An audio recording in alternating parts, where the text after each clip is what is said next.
नमस्ते दोस्तों, learn and succeed with मोहित मिश्रा में ऐसे की मास्टर क्लास में आप सबका बहुत बहुत स्वागत है। ये क्लास मेरी एक शॉर्टकट क्लास है और इस क्लास के अंदर मैंने उन लोगों को स्पेशली टारगेट किया है जो एक ही क्लास के अंदर ऐसे के सारे मूल मंत्रों को जानना चाहते हैं। ऐसे आपके प्रतियोगी और आपके एक अधिकारी होने के बीच का अंतर हो सकता है। इतने सारे नंबर मिलने के बावजूद हम इसकी शायद ही कभी ढंग से तैयारी करते हैं। तो आज मैं आपको ऐसे के सारे मूल गुण बताऊंगा। मैं अनुरोध करता हूं आपसे कि इस वीडियो को अंत तक जरूर देखिए, क्योंकि बीच बीच में मैंने कुछ ऐसी महत्वपूर्ण बातें बताई हैं जो सारे यूट्यूब पे, सारे इंटरनेट पे शायद ही आपको कहीं मिले। ये क्लास मेरे खुद के निबंध लिखने के अनुभवों पर और बच्चों को पढ़ाने के मेरे अनुभवों पर आधारित है और मुझे पूरी उम्मीद है कि क्लास आपको अच्छी लगेगी। वैसे तो इस क्लास के नियम यूपीएससी, जुडिशरी, पीसीएस सब पर लागू हैं, परंतु इस व्यक्तिगत पर्टिकुलर केस में आप देख सकते हैं कि मैंने जुडिशियल एग्जामिनेशंस में जिस प्रकार के ऐसे पूछे जाते हैं, राजस्थान जुडिशरी में, एमपी जुडिशरी में, यूपी जुडिशरी में, हरियाणा जुडिशियल सर्विसेज के एग्जामिनेशन में, दिल्ली जुडिशरी में, इन सब को एक जगह पे इकट्ठा करके एक ग्राफ बनाया है जिससे आपको ये पता चल जाए कि किस प्रकार के टॉपिक आपसे अपेक्षित हैं और उन टॉपिक्स के बारे में आप क्या कर सकते हैं, उनसे रिलेटेड मटेरियल जिनसे आपको इकट्ठा करना है। तो जैसा कि आप देख सकते हैं, चेंज, सामाजिक परिवर्तन सबसे इंपॉर्टेंट टॉपिक है। उसके पश्चात प्रजातंत्र, डेमोक्रेसी, फिर लॉ एंड जुडिशरी, फिर एजुकेशन, फिर विमेन। उसके बाद में आप देख सकते हैं कि चिल्ड्रन से रिलेटेड टॉपिक्स बहुत ज़्यादा पूछे जाते हैं, जैसे कि आपका जुवेनाइल जस्टिस एक्ट हो गया, बच्चों के भविष्य के बारे में हो गया। फिर उसके बाद में टेररिज्म एक काफ़ी फेवरेट टॉपिक है जो कि बार बार पूछा जाता है। फिर जो जस्टिस जुडिशरी के अंदर डिले होता है वो एक इम्पॉर्टेंट टॉपिक है। Internet, RTI. तो इस प्रकार से आप पॉज करके बाकी ग्राफ के अंदर देख सकते हैं कि कौन कौन से ऐसे टॉपिक हैं जो इंपॉर्टेंट पूछे गए हैं। एक सवाल जो आमतौर पे बच्चे पूछा करते हैं वो ये कि सर लगभग कितनी वर्ड्स हमको लिखना चाहिए किसी भी ऐसे में। तो देखिए, इसका तरीका बहुत आसान है और कई बच्चे पता नहीं क्यों इसकी कैलकुलेशन नहीं कर पाते। टोटल नंबर ऑफ मार्क्स जितने दिए गए हैं उस टोटल टाइम को मिनट्स में कन्वर्ट करके टोटल नंबर ऑफ मार्क्स से डिवाइड कर दीजिए। 0.9% उसके मार्क्स ले लीजिए, क्योंकि 90% ही आप मार्क्स ले सकते हैं। 10% टाइम तो आप इधर उधर की चीज़ों में एग्जामिनेशन हॉल में व्यर्थ हो ही जाता है।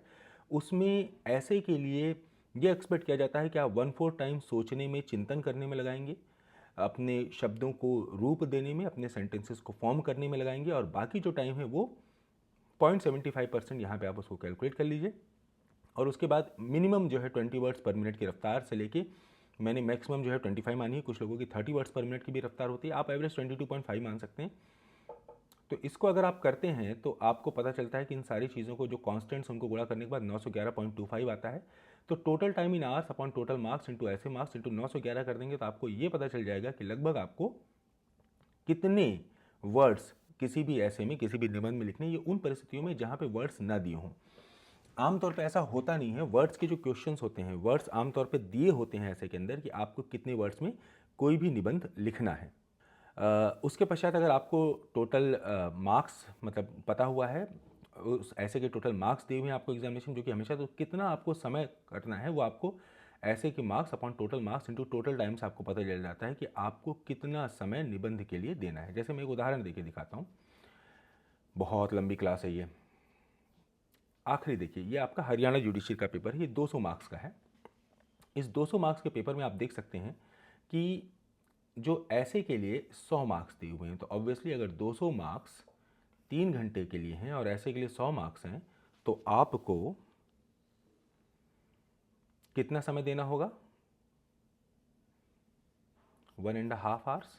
पर ये पूरा का पूरा 1.5 घंटा, मतलब 90 मिनट आपको केवल और केवल लिखने के लिए नहीं देने हैं। इसमें से तकरीबन 1/4 टाइम, मतलब कि लगभग 22 मिनट के आसपास आपको सोचने में और अपने सेंटेंसेस को फॉर्म करने में, उसको स्ट्रक्चर करने में देने हैं। तो आपके पास में लगभग समय कितना बच जाता है? वो बच जाता है लगभग आपके पास में 70 मिनट के आसपास का। और उस 70 मिनट में आपको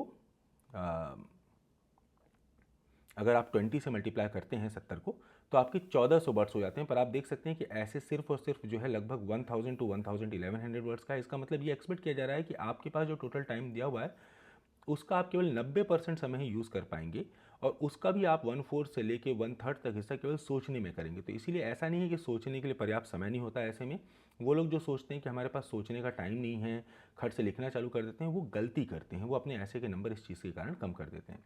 इसके पश्चात हम अगले विषय पे आते हैं, वो है advantages of writing a good ऐसे। इसे कुछ कहने की आवश्यकता नहीं है, आप सब जानते हैं कि advantages of writing a good ऐसे क्या होता है। मुझे ये भी बात पता है कि मेरी इस ऐसे की क्लास में जो मैं कह रहा हूँ उसमें से बहुत सारी जो बातें हैं वो लोग नहीं करने वाले, पर फिर भी सर्वजन हिताय सर्वजन सुखाय, उन कुछ चुनिंदा बच्चों के लिए जो मेरी बात को गंभीरता से लेंगे और अपने ऐसे के मार्क्स को बढ़ाएंगे। सिंपली इस क्लास को पूरी तरीके से सुन लेने से, शुरुआत से लेकर एंड तक दोस्तों, ये तो मेरी गारंटी है कि आपके ऐसे मार्क्स 5 से लेकर 10% तो अपने आप ही वैसे बढ़ जाएंगे। और अगर आपने मेरी सारी बातों को मान लिया तो क्रांति हो सकती है, सिलेक्शन हो सकता है केवल केवल इस क्लास के दम पे। तो अब आप देख सकते हैं कि मैंने सर्वजन हिताय सर्वजन सुखाय अपनी इस क्लास को लेकर आगे बढ़ रहा हूँ।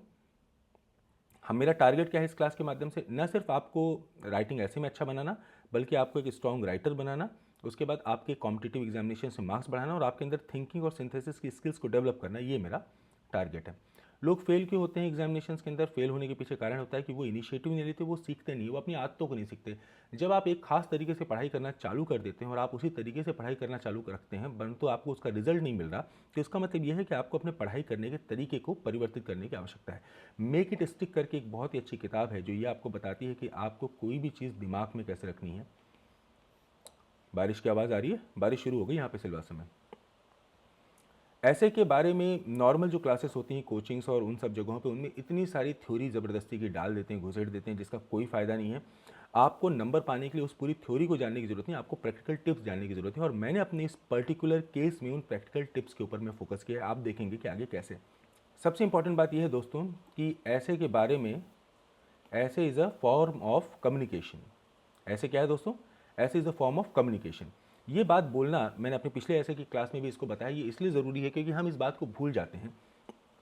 किसी भी कम्युनिकेशन का अर्थ इस चीज़ से सिद्ध होता है कि आपकी जो बात है वो सामने वाले व्यक्ति तक संप्रेषित, कम्युनिकेट हुई है कि नहीं हुई है। मान लो आप कहना चाहते हो कि मुझे 5 गिलास पानी चाहिए, तो यह जो बात है कि आपको 5 गिलास पानी चाहिए, अगर ये सामने वाले व्यक्ति तक कम्युनिकेट हो गई है तो आपका कम्युनिकेशन सफल माना जाएगा, अदरवाइज आपका कम्युनिकेशन असफल माना जाएगा। ऐसे कम्युनिकेशन है तो हम ऐसे को लिखना चालू करने से पहले ये सोचते ही नहीं है कई बार कि आखिर हमको कम्युनिकेट क्या करना है।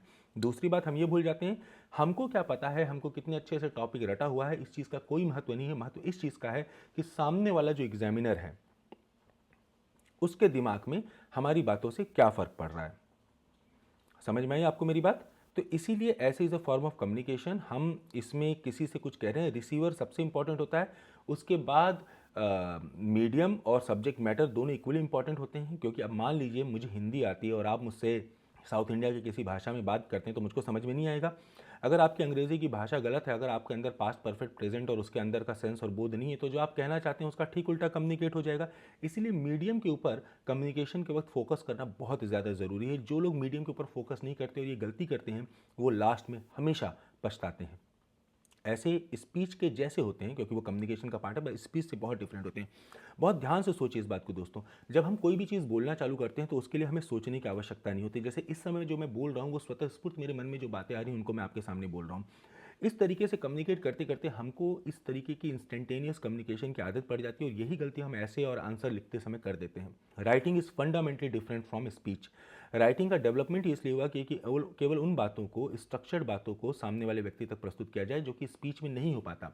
सो राइटिंग ऐसे इज़ नॉट लाइक स्पीच। ये वाली गलती कभी मत कीजिएगा। वो व्यक्ति जो एग्जामिनेशन में जाते ही तुरंत लिखना चालू कर देते हैं और बहुत खुश होकर बाहर आ जाते हैं ना, अरे वाह मैं कितने अच्छे से लिख रहा हूँ, उन लोगों के नंबर कभी अच्छे नहीं आने। थंब रूल मेरा ये रहा है कि ऐसे लिखते हुए जिसको जितनी ज़्यादा खुशी होती है, नंबर आने के बाद उस व्यक्ति को उतना ज़्यादा दुख होता है। देखिए, कम्युनिकेशन इज़ प्लेजरेबल। कवियों को अपनी कविताएं सुनाना अच्छा लगता है। हम लोग जो भी कई नई चीज़ लिख देते हैं या बोल देते हैं, हमको बहुत अच्छा लगता है कि हम कितना अच्छा बोल रहे हैं। Communication is a pleasurable exercise. Human society is based on the concept of pleasure and concept of communication. परंतु जस्ट बिकॉज हमने कम्युनिकेट कर दिया इसलिए हमको अच्छा लगा, इसका ये अर्थ नहीं है कि सामने वाले व्यक्ति को भी अच्छा लगेगा। What is written without effort is read without pleasure. बिना दर्द के, बिना प्रयास के जो भी चीज़ लिखी जाती है उस चीज़ को पढ़ने में कभी भी आनंद नहीं आता दोस्तों। तो ये गलती नहीं करनी, हमको वहाँ पे जाते ही ऐसे को तुरंत खट खट खट खट लिखना चालू नहीं कर देना है। दूसरी बात, ऐसे आंसर्स नहीं होते, ऐसे इस चीज़ की जानकारी नहीं होती कि आपको उस विषय के बारे में क्या पता है। फॉर एग्जाम्पल, मान लीजिए टेररिज्म के ऊपर आपको एक ऐसे लिखने के लिए 1000 से 1100 वर्ड्स के बीच में आया और आपको टेररिज्म के बारे में सब कुछ दुनिया का पता है, सब कुछ। आपको आईसिस से लेकर जो है यहाँ पे लश्कर ताइबा से लेके दुनिया भर में जो आपका ओबामा था उससे लेके दुनिया भर की सारी चीज़ें पता है, और वो आप वो सारी चीज़ें डाल आते हैं ऐसे के अंदर, तो क्या आपको अच्छे मार्क्स मिल जाएंगे? नहीं। ऐसे आपकी नॉलेज नहीं परख रहे, वो ये परख रहे कि आपको किसी विषय के बारे में स्ट्रक्चर्ड तरीके से, थॉटफुल तरीके से आप क्या क्या कह सकते हैं। वो ये नहीं परख रहे कि आपको किसी भी विषय के बारे में क्या क्या आता है। इस अंतर को समझना बहुत ज़्यादा ज़रूरी होता है। दूसरी बात, ऐसे प्लेंट नहीं होते दोस्तों। प्लेंट समझ रहे हैं, खासतौर पे जो जुडिशरी के बंदे होंगे वो तो समझ रहे होंगे, जो बाकी लोग हैं मैं उनके लिए मिलाता हूँ। जब कोर्ट में, खासतौर पे जब सिविल केस होता है और उसमें जब वकील अपना पक्ष रखता है तो उसको हम लोग कहते हैं प्लेंट, वाद पत्र। वास्तविकता में प्लेंट में आप अपने सारी बातों को एक साथ रख देते हो, और प्लेंट में इनवेरिएबली आप एक काम करते हुए कि आप अपने पक्षकार के पक्ष की चीज़ें बताते हो। यहां पे आपको अंधाधुंध होकर केवल अपने पक्षकार के पक्ष की चीज़ें नहीं बतानी, प्लीज़ ये गलती मत कीजिएगा। वो लोग जो ऐसे को इस तरीके से जो है ना सपोर्ट में लिखना चालू करते हैं, करते रहते हैं, जैसे मान लीजिए आपके पास आ गया साइंस ऑफ बेन और बून, नहीं नहीं, या फिर आपका आ गया कि क्लीनलीनेस इज गॉडलीनेस, मान लो आ गया एक टॉपिक, स्वच्छता ही ईश्वर प्रणयता का एकमात्र माध्यम है। अब आपने क्या किया कि इस विषय के बारे में सोचा और आपने खट खट खट खट इसके सपोर्ट में कि क्यों क्लीनलीनेस गॉडलीनेस है, क्यों क्लीनलीनेस गॉडलीनेस है, आपने लिखना चालू कर दिया। बर्बाद हो जाओगे, नंबर कत्ते ही नहीं मिलने वाले इसमें।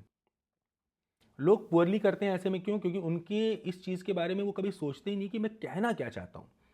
ऐसे is a type of communication, और आप कम्युनिकेशन चालू कर देते हैं, लिखित कम्युनिकेशन, फॉर्मल कम्युनिकेशन, बिना ये सोचे कि आखिर मैं वास्तविकता में कहना क्या चाहता हूँ। तो उनके ऐसे बड़े तो बहुत होते हैं, परंतु चूंकि उनका फोकस उस चीज़ पे नहीं होता जो वो कहना चाहते हैं, इसलिए उनका जो बात है वो अंत तक जो है संप्रेषित नहीं होती, उनका संवाद कंप्लीट नहीं होता, कम्युनिकेशन कंप्लीट नहीं होती, और इसके लिए उनको जो है नहीं मिल पाता। दूसरी, वो एग्जामिनेशन के बारे में नहीं सोचते। जैसे हर एग्जामिनेशन मैंने बताया है कि डिफरेंट होता है। यूपीएससी का एग्जाम डिफरेंट हो, आपकी डिफरेंट स्किल्स परख रहा है। जुडिशरी का एग्जामिनेशन डिफरेंट हो, आपकी डिफरेंट स्किल्स परख रहा है। एग्जामिनर की रुचियाँ अरुचियाँ, एग्जामिनर की लाइफ को आसान बनाने के बारे में जब हम नहीं सोचते तो एग्जामिनर हमारी लाइफ को आसान नहीं बनाता। घर से हो सकता है लड़के आया हो और वहाँ पे आपका लंबा चौड़ा धर धर धर धर धर धर धर धर वाला ऐसे उसने पढ़ लिया, क्या होगा उसके बाद में? नंबर मिलेंगे क्या? कतई नहीं मिलने वाले, नेवर। वो अपने लोग अपने टेक्स्ट के बारे में नहीं सोचते, मैं इसको सही तरीके से कह रहा हूँ कि नहीं, मेरा इंट्रोडक्शन ऐसा होना चाहिए कि नहीं होना चाहिए। वो अपने स्ट्रक्चर के बारे में, वो अपने प्रेजेंटेशन के फॉर्म और कंटेंट के बारे में नहीं सोचते, और ये इतनी बड़ी गलती होती है ना कि पूछी मत। कुल मिलाकर बिना सोचे समझे लिख देने के कारण ऐसे में जो है नंबर कम मिलते हैं। अब कुछ कुछ मिसकंसेप्शन है ऐसे के बारे में जो मैं यहाँ पे डील करना चाहता हूँ। ये खासतौर पे यूपीएससी के विद्यार्थियों के अंदर होते हैं, और जुडिशरी के भी कुछ कुछ विद्यार्थी होंगे। अगर उन्होंने प्रतियोगिता दर्पण की बहुत सारे करंट अफेयर्स को रट लिया है और बहुत सारे उनको करंट की चीज़ें पता है, तो उससे उनके नंबर अच्छे हो जाएंगे ना। पता आपको कितना, उसे कुछ फर्क नहीं पड़ता। आप वहां पे लिख करके आया हो और उसको कितने ऑर्गेनाइज तरीके से लिख कर आया हो, इससे आपको पता चलता है। यूपीएससी के सिलेबस में ऐसे के बारे में जो लिखा गया है उसको बहुत ध्यान से पढ़ने की जरूरत है, क्योंकि ऐसे के बारे में इकलौती इसी जगह पे दे विल बी एक्सपेक्टेड, लोगों को will be expected to keep closely to the subject of the essay and to arrange their ideas in orderly fashion.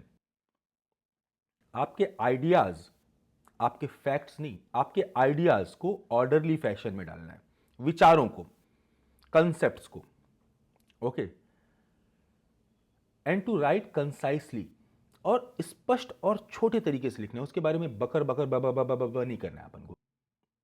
Credit will be given for effective and exact expression, प्रभावी और to the point expression के लिए credit दिया जाएगा। तो पहली बात तो idea should be arrange, they should be arrange in orderly fashion.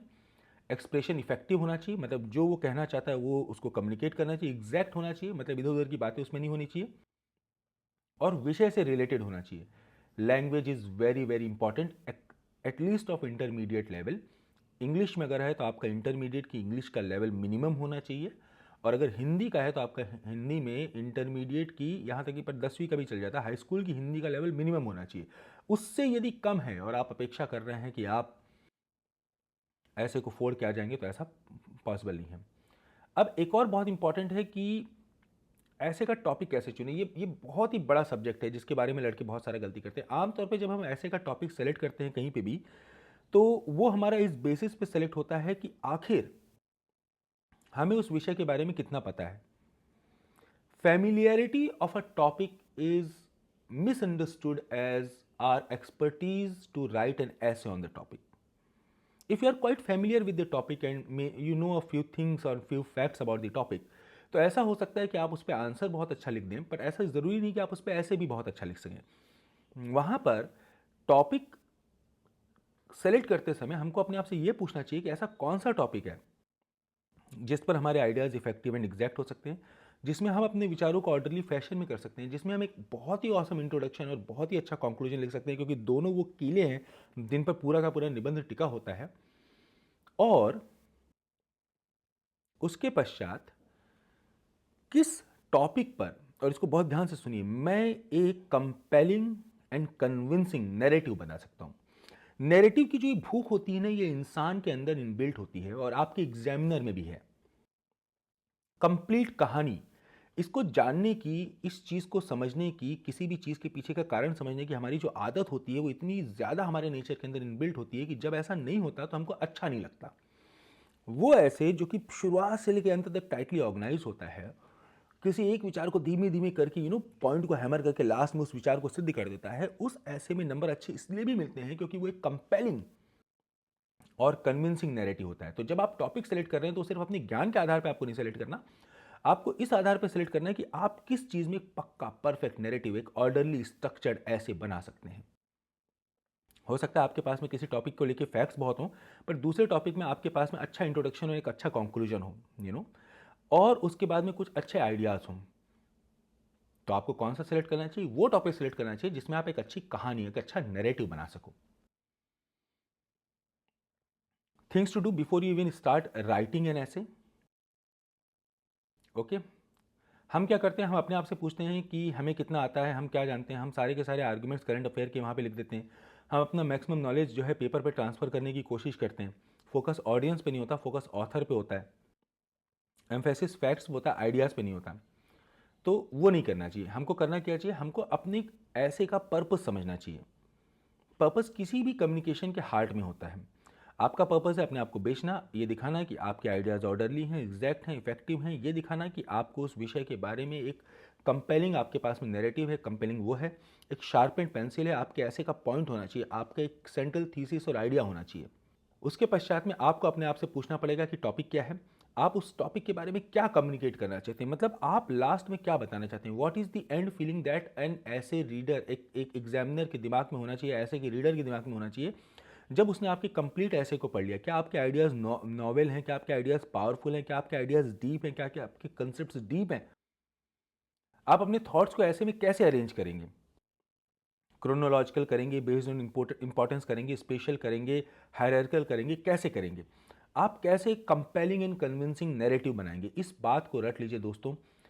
क्या आपका अरेंजमेंट इतना प्रॉपर है कि जिससे आपका आइडिया लास्ट में एकदम फंडामेंटल तरीके से डील हो जाता है? क्या आपका कंक्लूजन आपके आइडिया का एक्सपोजिशन होगा? क्या आपका नैरेटिव कंप्लीट है? जब तक आपने इन क्वेश्चंस का आंसर नहीं दे दिया है वहाँ पे 10-15 मिनट में, तब तक जो है सोचने की आवश्यकता नहीं। और इन क्वेश्चंस का आंसर देना पेनफुल है दोस्तों, क्योंकि इसकी आपकी ट्रेनिंग नहीं होती। जो प्रोफेशनल राइटर्स होते हैं उनके सिवा और किसी भी व्यक्ति की इस प्रकार की ट्रेनिंग नहीं होती, और उसका परिणाम ये होता है कि जब वो वहाँ पर जाता है तो उसके मार्क्स अच्छे नहीं आते हैं। अपने ऑडियंस के बारे में सोचिए, अपने एग्जामिनर के बारे में सोचिए, ये सोचिए कि आपकी कौन सी स्किल्स को वहाँ पे परखा जा रहा है और उसको आप किस तरीके से सामने लाएंगे। जैसे लॉ को काफ़ी ज़्यादा कोट करना is quite okay in judicial service examinations, परंतु वही अगर यूपीएससी में आपका एक्सेसिव लीगल हो जा रहा है ऐसे, तो मे बी वो उतना अच्छा आइडिया नहीं हो सकता, क्योंकि आपका जो वहाँ पे एग्जामिनर हो सकता है उतना लीगल बैकग्राउंड का ना हो, तो उसको कई सारी कंसेप्ट की चीज़ें इतने अच्छे से ना समझ में आए। अब प्लान करने का तरीका क्या होता है अपने ऐसे को, ये मैं पहली क्लासेस में बता चुका हूँ, पर फिर भी मैं दोबारा जल्दी जल्दी में यहाँ पे बता रहा हूँ, because I want you to have a complete understanding of the ऐसे।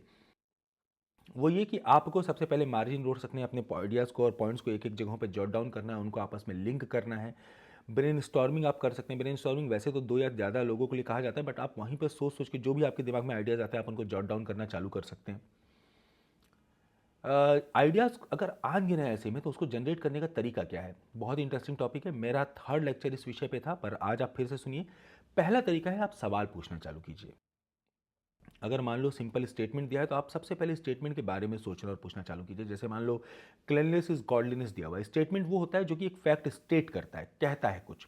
सवाल नहीं है वो, एक्सक्लेमेशन नहीं हुआ, कि स्टेटमेंट है, something is this, somethings are that. तो जिसमें ये स्ट्रक्चर होता है, this is this are, these are that, वो जो चीज़ है उसको हम स्टेटमेंट कहते हैं। ओके, जैसे cleanliness is godliness, man is the biggest enemy of the nature, इसमें जहां पर भी इज आ गया, आर आ गया, इस प्रकार के वर्ड्स आ गए, वो क्या हो गए आपके दोस्तों, वो आपके स्टेटमेंट्स हो गए। स्टेटमेंट अगर आता है तो सबसे पहले तो आप ये सोचो क्या ये स्टेटमेंट सही है, इसका क्या उल्टा सही है, इस स्टेटमेंट के कितने पार्ट्स हैं।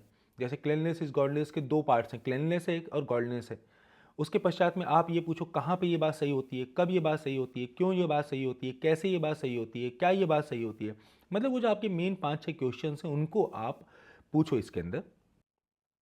इसको जब आप क्वेश्चंस को वहाँ पे पूछना चालू करोगे तो आपके दिमाग में और आइडियाज़ वहाँ पे आना चालू होंगे और आप उनको वहाँ पे छोटा छोटा आपको जॉट डाउन कर लेना है। 2-4 बार प्रैक्टिस करोगे ना तो अपने आप सब कुछ क्लियर हो जाएगा। दूसरी बात, आप हॉरिजॉन्टल एंड वर्टिकल लिंकिंग करो। हॉरिजॉन्टल एंड वर्टिकल लिंकिंग का अंतर मतलब क्या होता है, जैसे मैंने बोला वर्टिकल लिंकिंग सबसे पहले समझते हैं। जैसे क्लीनलीनेस इज गॉडलीनेस, तो क्लीनलीनेस क्या होती है, क्लीनलीनेस आती कहाँ से है, क्लीनलीनेस का जन्म कहाँ से हुआ, मतलब आप उस विषय के और डीपर जा रहे हो। वहीं गॉडलीनेस के बारे में, गॉडलीनेस का अर्थ क्या होता है, गॉडलीनेस क्या सिर्फ गॉड से रिलेटेड होती है, गॉडलीनेस के क्या कुछ और एस्पेक्ट्स होते हैं। तो आप उसी टॉपिक के जब डीपर डीपर जाते हो, जब आप उसके मूल में, आप उसके उद्गम में जाने की कोशिश करते हो, तो उसको हम कहते हैं वर्टिकल लिंकिंग। और जब आप उस विषय को अन्य सभी विषयों से जोड़ते हो, आप अपने अन्य नॉलेज से जोड़ते हो, जैसे कि हिस्ट्री से जोड़ते हो, ज्योग्राफी से जोड़ते हो, साइकोलॉजी से जोड़ते हो, सोशियोलॉजी से जोड़ते हो, मतलब 12वीं में जो भी पढ़ा था ना, बीएससी बीए एलएलबी के जो फर्स्ट 2 ईयर्स में पूछा था, उस जिस भी ज्ञान से जब आप उसको जोड़ने की, उसको रिलेट करने की कोशिश करते हो, उनके इंटरकनेक्शंस बनाने की कोशिश करते हो, तो उसको हम लोग कहते हैं हॉरिजॉन्टल लिंकिंग। ठीक है, क्लियर। एक होती है हॉरिजॉन्टल लिंकिंग, एक होती है वर्टिकल लिंकिंग। तो आइडिया जनरेट करने का दूसरा टॉपिक ये है, जैसे कि for example cleanliness is godliness का एग्जांपल मैं फिर से लेता हूं, तो क्लीनलीनेस का इकोनॉमिक पर्सपेक्टिव क्या है, क्लीनलीनेस इकोनॉमिकली क्यों आवश्यक है। अब ये चीज़ आपने पहले नहीं सोचोगे, बट जब आप ये सोचोगे तो आपके दिमाग में एक छोटा सा आइडिया आ जाएगा, इसका ये इकोनॉमिक महत्व है। सोशियोलॉजिकल उसका क्या महत्व है, सोशल क्या महत्व है, जो हमारे प्रियम्बल के अंदर justice, social, economical and political दिया हुआ है, उससे इसका क्या रिलेशन है, पॉलिटिक्स में क्या वो हेल्प करती है, ज्योग्राफी से क्लीनलीनेस कैसे रिलेटेड होती है, जैसे क्या ठंडे देशों में ज़्यादा सफाई होती है और फिर उसके बाद में गर्म देशों में थोड़ा सा ह्यूमिडिटी ज़्यादा होने के कारण, बैक्टीरिया और इन्फेक्शन ज़्यादा होने के कारण क्या सफाई और ज़्यादा इंपॉर्टेंट हो जाती है। इन सारे तरीके से आप उसको डील कर सकते हो। अब हाउ टू बिगिन एन ऐसे, देखो स्टीवन कॉवे की किताब है 7 habits of highly effective people, प्यारी किताब है, मैंने बहुत पहले पढ़ी थी। उस किताब में एक हैबिट है कि जब भी आप किसी काम की शुरुआत करो तो उसका अंत सोच के करो, begin with an and in mind. ऐसे के बारे में भी जो सबसे पहली मैं आपको सलाह देना चाहता हूँ, सुझाव देना चाहता हूँ, वो ये है कि आप सबसे पहले ये देखिए कि उसका अंत क्या है और उसके पश्चात ही आप अपने ऐसे की शुरुआत कीजिए। कंक्लूजन या वो जो आपका सेंट्रल की थीसिस या आइडिया आपके दिमाग में आ जाना चाहिए जो आप हैमर करना चाहते हो। पहले आप अपना थीसिस स्टेटमेंट, मेन चीज़ लिख दीजिए कि आप क्या कन्वे करना चाहते हैं। देखो, इस ऐसे को करने के दो तरीके हैं, या तो आप सिंपल ऐसे शुरू कर सकते हो और ये टॉपिक बोल सकते हो और उसका कोई क्लीननेस बहुत ज़्यादा इंपॉर्टेंट है, बहुत ही औसम है, मस्त है, फिर उसके बाद में ये गॉडलीनेस से इसलिए लिंक्ड है, क्लीननेस का ये इंपॉर्टेंस आप बोल सकते हो। उसमें आपको नंबर एकदम नहीं मिलने वाले, ठेंगा मिलने वाले आपको नंबर। ठीक है, तो अब हम क्या करेंगे, जैसे मैंने यहाँ पर करके बताया, मेरा टॉपिक सिंपल टॉपिक मैंने इसलिए लिया है ताकि सबको समझ में आ जाए। मैं बोलूँगा सफाई क्या होती है, व्हाट इज क्लीनलीनेस, क्या सफाई सच में भगवान इज क्लीनलीनेस गॉडलीनेस। उसके बाद में what are the impediments to cleanliness, cleanliness की रुकावट क्या होती है। सही सवाल पूछना सही जवाबों को पाने के लिए बहुत ज़रूरी होता है दोस्तों। What are the benefits of cleanliness as an individual, as a nation, as a society, as earth. Has definition of cleanliness remain same through out the history, और cleanliness history, geography, psychology, politics, poverty, culture से कैसे related है। ये मेरे कुछ कुछ questions हो गए। अब देखो मेरे दिमाग में जो आइडियाज़ आए ये मैंने करके देखा है आपके लिए। हिस्ट्री, मिडिल एजेस में एक समय था जब लोग नहाते तक नहीं थे और उससे हम आज यहाँ पे पहुँच गए हैं, परंतु भारतीय कल्चर में नहाना हमेशा एक बड़ा अनिवार्य पार्ट था। हिंदू पूजा में हस्त प्रक्षालन होता है जिसमें हर कुछ कदमों के बाद भगवान को जब आप छूते हैं या कुछ करते हैं तो उसके बाद में आपको अपना हाथ धोना पड़ता है। मतलब सफाई का जो बेसिक इंडिविजुअल सेंस है वो हमारी सोसाइटी में हमेशा से ही रहा है। Religiously cleanliness has always been a part of religions in many culture. शायद ही ऐसा कोई मंदिर, मस्जिद, गुरुद्वारा मैंने देखा होगा है जिसके बारे में मैं जानता हूँ जहाँ पे सफाई पे ध्यान नहीं रखा जाता। आर्टिकल 25 जहाँ पे religious practices are subject to public health, जितना मुझे याद आ रहा है। तो मेरा जो कंक्लूजन है, मैंने ये सोचा लास्ट में रहेगा कि cleanliness is highest virtue, it can not be simply linked to godliness as it is non negotiable. मतलब क्लीनलीनेस से आप समझौता नहीं कर सकते। People can argue about content and form of God, but in a civilise society they can not argue about being and remaining clean. सफाई से आप आर्ग्यू नहीं कर सकते।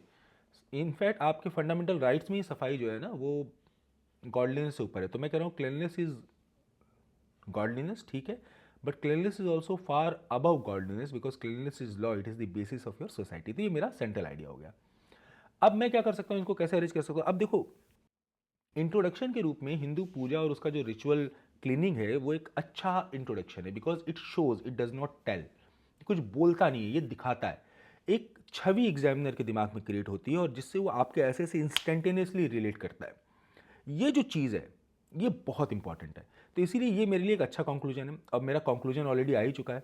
की आइडियाज़, थीसिस स्टेटमेंट देखो मैंने लिखा हुआ है यहाँ पे, while it is correct to say that cleanliness is one of the highest virtue and most coveted, highest and most coveted virtue in a civilized society, it may not be proper to limit its importance to godliness.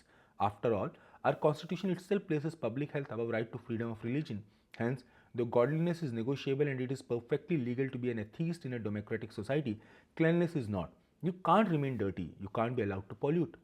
अब इन दो conclusion और introduction के बीच में मैं अपना पूरा का पूरा नैरेटिव क्रिएट करने की कोशिश करूंगा। लॉ में अगर आपको लग रहा है कि मैंने कहीं पे कुछ गड़बड़ की है तो शांत होकर आराम से बैठ जाइए। इस समय मैं लॉ की पढ़ाई नहीं कर रहा हूँ, पिछले 5-7 साल से छूट गई है। ये सिर्फ मैंने अपने अनुभवों के आधार पर वो चीज़ें आपको बता रहा हूँ। अगर कुछ लगता भी है तो आप उसको छोड़ दीजिए, आप मेरे मेन कंटेंट और पॉइंट पर जाने की कोशिश कीजिए। लॉ के लिए आपके शिक्षक, आपकी किताबें हैं। अब हम आएंगे बहुत ही इंपॉर्टेंट दूसरे टॉपिक पे, वो है इंट्रोडक्शन, सबसे महत्वपूर्ण टॉपिक जिसके बारे में बताना है। अब do and don'ts for the introduction. Introduction तब तक चालू मत कीजिए जब तक आपके दिमाग में कंक्लूजन ऑलरेडी ना हो, ठीक है। क्या होने वाला है, टॉपिक क्या आप एड्रेस करेंगे, और एक बड़ा इंपॉर्टेंट मैं आपको बता रहा हूँ, टॉपिक को आमतौर पे ना मतलब इंट्रोडक्शन में रिपीट नहीं करना चाहिए। कोई हार्ड एंड फास्ट रूल नहीं है, बट ये मेरा सजेशन है। जैसे कुछ लोग उसी से चालू कर देते हैं, जैसे is cleanliness godliness, what is cleanliness, cleanliness is godliness, इससे चालू कर दिया उन्होंने। ने पूरे ना ऐसे कि मजा, ऐसा लगता है कि बंदा क्रिएटिव है ही नहीं, एकदम बंदा डम्ब दिमाग का है, बंदी बंदा जो भी हो। तो वो नहीं करना है अपन को, ठीक है। उसके पश्चात में summarily indicate the purpose and objective of the essay. Introduction should be eye catching and interesting. Remember the first impression is the last impression. अब इंट्रोडक्शन में फैक्ट हो सकता है, कपलेट हो सकता है, कोट हो सकता है, क्वेश्चन भी हो सकता है अगर कोई अच्छा इंटरेस्टिंग सवाल हो। तो अब देखो, मैं टेक्निक्स ऑफ इंट्रोडक्शन के बारे में आप लोगों से बात कर रहा हूँ। टेक्निक्स ऑफ इंट्रोडक्शन में पहली क्या है, एनालॉजी। एनालॉजी मतलब आप अपने सब्जेक्ट और कुछ ऐसी चीज़ जो से आपका रीडर परिचित हो उसके बीच में कंपैरिजन ड्रॉ करते हैं। जैसे आपकी होम एंड सोसाइटी के बीच में कंपैरिजन, स्वच्छ भारत मिशन में। जैसे व्यक्तिगत या कॉन्ट्रास्ट भी हो सकता है, इसमें कंपैरिजन एंड कॉन्ट्रास्ट दोनों हो सकता है। तो जैसे कि रिचुअल पूजा में तो इतना वो करना, परंतु उसके पश्चात बाहरी समाज की सफाई न रखना। तो ये कॉन्ट्रास्ट है कि रिलीजन जिसके अंदर जो है क्लीनलीनेस इतनी फंडामेंटल है, बातें कितनी फंडामेंटल है, वो बाकी चीज़ों के प्रति कैसे इंसेंसिटिव हो सकता है। क्या उसके पीछे रीज़न रिलीजन के अंदर का है कि रीज़न इंडस्ट्रियलाइजेशन है जो कि हमारे ऊपर लिटरली थोपा गया था और हमारे यहाँ अंदर से नहीं आया था। तो दूसरी बात, आप एक एनिक्डोट कर सकते हैं, एक छोटी सी कहानी से चालू कर सकते हैं। मुझसे एक बच्ची या बंदे ने क्वेश्चन पूछा था अपने एक पुराने वीडियो में कि सर क्या आई का इस्तेमाल हो सकता है? हो सकता है, बट टेस्ट के साथ। जैसे यहाँ पे देखो, अब मैं यहाँ पे एक कहानी क्रिएट कर रहा हूँ, डिपेंड करता है आपके पास में कितना वर्ड है। कि I had gone on cycling and lost my way, suddenly I found my self in a part of city unlike I have ever seen. It was dirty beyond imagination. One side of me wanted to leave immediately, the other forced me to stay. When I saw children playing in the garbage, I could not but feel the gratitude for my blessings. तो मतलब आपने एक emotional शुरुआत करी, आपने वहाँ पे एक पूरी सिचुएशन क्रिएट की जिसको हम कहते हैं शो करा आपने टेक्निक में। Question, how can we keep being insensitive towards environment when it is so vital to our existence? You are starting with a question. छोटे मोटे एग्जाम्पल हैं, ऐसे ही हैं, बहुत खास नहीं है, बट फिर भी उदाहरण देने के लिए आपके पास इंट्रोडक्शन के लिए ये टूल्स हैं आपके रिपोर्टर में। डायलॉग, अब ब्रीफ कन्वर्सेशन बहुत मुश्किल होता है, बहुत अच्छे न लिखने में, तो मैं नहीं सजेस्ट करूँगा। एक्सप्लिसिट और डायरेक्ट स्टेटमेंट और असर्शन, इसमें क्या होता है कि जब एक्सट्रीमली फैक्चुअल, हिस्टोरिकल या साइंटिफिक ऐसे होता है जब टॉपिक ऑथर के लिए और रीडर के लिए कुछ डिफ़िकल्टी करता है, तो वहाँ पे आप एक एक्सप्लिसिट स्टेटमेंट से चालू कर सकते हैं। यूजुअली नहीं करना चाहिए, परंतु कर भी सकते हैं, स्पेशली अगर आपका जो स्टेटमेंट है वो एकदम अलग सा है, कुछ डिफरेंट। जैसे फॉर एग्जांपल मॉरलिटी वाले स्टेटमेंट में मैंने एक जगह चालू किया था statements are of two kind, morality वाले ऐसे में मैंने एक जगह चालू किया था कि statement are of two kinds, moral and ethical. तो अब उसमें बंदा सोचेगा यार ये स्टेटमेंट के बारे में क्यों बोल रहा है, और वही इंट्रोडक्शन में मैंने खट से उसको क्लियर कर दिया। इंटरेस्टिंग फैक्ट इन डिटेल, ये जो नॉन क्रिएटिव टाइप्स वाले लोग हैं ना, उनके लिए ये, जो अपने नॉन क्रिएटिव टाइप्स के लोग हैं ना, उनके लिए ये बेस्ट तरीका होता है कि आप किसी भी टॉपिक से रिलेटेड कुछ इंटरेस्टिंग फैक्ट्स और वो करो, आप सीधे फैक्ट से चालू करो। जैसे ही बंदा वो इंटरेस्टिंग फैक्ट देखेगा बोले ओ, जैसे Indian cities produce 3 million truckloads of untreated garbage daily, ये मेरा आज का 4 साल पहले का है, तो हो सकता है अभी चेंज हो गया हो सिचुएशन। फैक्ट देख लेना, मैं इसके बारे में फैक्ट के ऊपर कोई वो नहीं कर रहा हूँ, कमांड नहीं कर रहा हूँ। अब अगला होता है कोटेशन, कोट। अगर कोई व्यक्ति कोई अच्छा कोटेशन आपके सब्जेक्ट से रिलेटेड, तो that is a very good way, जो कि आपके थीसिस से रिलेटेड है, तो पहले आप उसको बताएंगे और उसके बाद आप उस कोटेशन के आधार पर उसको एक्सप्लेन करते हुए आप अपना इंट्रोडक्शन चालू कर देंगे। जैसे नरेंद्र मोदी जी का एक कोटेशन था कि I come from a poor family, I have seen poverty, the poor need respect and it begins with cleanliness. It's a fairly good quotation. Startling remark, ये रियल अटेंशन ग्रैबर होना चाहिए, बट आपको ये sure होना चाहिए कि आपके subject से रिलेटेड है और बहुत ही ज़्यादा नेगेटिव किस्म का नहीं, कुछ गंदा किस्म का नहीं। जैसे वो अपने होते हैं ना कुछ वो मामा चाचा टाइप के लोग या लड़के जो मतलब एकदम इमोशनल, जो अंतरात्मा आज मैं झकझोर के रख दूंगा अपने एग्जामिनर की, ऐसा ऐसा स्टेटमेंट नहीं करना चाहिए दोस्तों। हाँ, कि हम आदमियों को शर्म क्यों नहीं आती कि हम इतनी गंदगी में क्यों रहते हैं, ऐसा नहीं कहना चाहिए, ठीक है। एकदम इंसान जो है पाप का खड़ा है, please don't do that, okay, you are going to be really sorry if you do that, okay. जैसे मैंने एक एग्जाम्पल यहाँ पे दे के रखा हुआ है कि little children played in dirt made of human and animal faeces, they played and then fell ill and then died to be mourn for a few days and then forgotten. Life continued its dismal existence. Defecation was not merely an administrative issue in slums of Prayagraj, it was a stark, gruesome reality. तो मैंने एक जगह का वर्णन किया और वो बड़ा स्टार्टलिंग सा था कि फीसिस में लोग खेल रहे हैं, उस प्रकार का कर रहे हैं, ठीक है। डेफिनेशन, खासतौर पे अगर कोई नई चीज़ आप प्रपोज कर रहे हो तो उसमें आप डेफिनेशन से चालू कर सकते हो, तो that is also one of the way, specially scientific या हिस्टोरिकल या वैसे जिसमें ऐसे होते हैं, उनमें आप डेफिनेशन से शुरू कर सकते हो। जो भी आप गैम्बिट अप्लाई करते हो, इंट्रोडक्शन अटेंशन ग्रैबर होना चाहिए, बंदे पढ़े और उसको लगे यार आगे पढ़ना चाहिए, इसके 2-3 पैराग्राफ तो कम से कम पढ़ ही लेता हूँ। ऐसा ना करे कि इंट्रोडक्शन को देख के, कंक्लूजन को देख के आपको नंबर दे के भेज दे। भाई उसको भी अपने घर जाना है एग्जामिनर को, कोई उसको ऊपर सीसीटीवी कैमरा में वॉच नहीं कर रहा कि ये पूरा का पूरा पढ़े। स्टार्ट आउट स्ट्रॉन्ग, जो सबसे इंपॉर्टेंट चीज़ आप कर सकते हैं वो कर सकते हैं, एक मजबूत स्ट्रॉन्ग शुरुआत कर सकते हैं। ये इनफैक्ट दुनिया में किसी भी चीज़ के बारे में लागू है, पढ़ाई हो, प्लान हो, प्रोजेक्ट हो, ऐसे हो, निबंध हो, दुनिया में कुछ भी हो, करना क्या चाहिए, we should start out strong. आपका जो ऐसे है, पहला जो सेंटेंस है ऐसे का, that is the key to holding the examiner's attention. तो पहले 2 सेंटेंस, एक सेंटेंस के बारे में बहुत ध्यान से सोचना चाहिए कि मैं क्या लिख रहा हूँ। लिखने से पहले एक बार दिमाग में फ्रेम करना चाहिए, चाहे तो पीछे वाली शीट पे रफ पे पहले एक बार फ्रेम कर लीजिए। हो सकता है आपका ऐसे 49th हो, 50th ऐसे में जो उस दिन एग्जामिनर ने पढ़ा है। तो पहली लाइन कैप्टिवेटिंग होनी चाहिए। इंट्रोडक्शन में टॉपिक को रिपीट मत कीजिए। Question, facts and sensory details are a good way to hold interest of your readers, ठीक है। जैसे स्वच्छ भारत मिशन के ऐसे में ये कतई ज़रूरी नहीं है कि आप ऐसे में क्लीननेस की इंपॉर्टेंस से चालू करिए, रेदर आप एक स्टेटमेंट से ऐसे चालू कर सकते हैं, the roads reeked of rotten waste when I walked through them, a feeling of nausea rose its ugly head and threatened to transform in vomit. In Yamuna on its left, with Yamuna on its left and a busy road to its right, the slums of Prayagraj presented a gory picture, a reality so dark that you cannot but shy away from it. If there was one thing that you could give to those brave, hapless persons who faced the odd of living in these horrendous situations, it was a gift of life free from dirt, free from rotting, free from disease, a life that imbibes cleanliness. ठीक है, मतलब ये मैंने काफ़ी सोच कर लिखा है, हो सकता है इतना इस टाइप का ना निकले या इससे बहुत ज़्यादा औसम आपका निकल जाए, बट मेन बात ये है कि आपको समझना है कि you have to start out strong. The moment you become conscious of this fact ना, you start doing better. Okay, अगला एग्जाम्पल का मैंने शो नॉट टेल।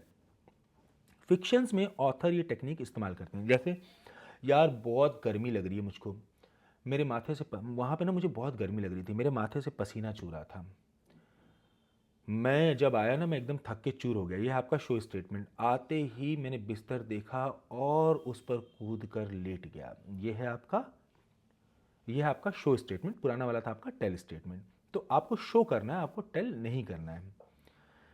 ठीक है, जैसे कि I squinted into the shimmering heat rising off asphalt, it was really hot day and the sun was very bright, उसकी जगह you should provide specific details. ऐसे में शो नॉट टेल की एक जो बहुत इंपॉर्टेंट टेक्निक होती है वो होती है स्पेसिफिक नामों को, जगहों को, फैक्ट्स को, चीज़ों को याद करके लिखना। इससे इंप्रेशन बहुत पड़ता है। जब आप एग्जैक्ट शहर का नाम लिखते हैं, आपको अपने बारे में नहीं बताना, अपना पता नहीं बता देना कि मैं जैसे इस समय मैं सिलवासा में, सिलवासा में ऑफिसर कॉलोनी में रहता हूँ, ऐसा नहीं बता देना आपको, पर आपको स्पेसिफिक डिटेल देनी है। नई दिल्ली, या जैसे जैसे 23 मार्च 1931, जिस दिन भगत सिंह की, सुखदेव और राजगुरु की शहादत का दिन था, अगर आपको ये याद है तो ये जो पूरे स्पेसिफिक नाम और डेट लिखना, it's a good way to immediately आपने ऐसे को थ्योरेटिकल आंसर और उसकी डिटेल से तुरंत निबंध पे लाने का ये बड़ा अच्छा तरीका होता है। तो मेरा ये आपसे सजेशन है कि आप कॉन्क्रीट नेम्स, प्लेसेस, चीज़ें और इंसानों के नाम लिखिए। इससे आपकी जो राइटिंग होती है उसमें ट्रूथफुलनेस की भी क्वालिटी आती है, सच्चाई की क्वालिटी आती है आपके राइटिंग के अंदर।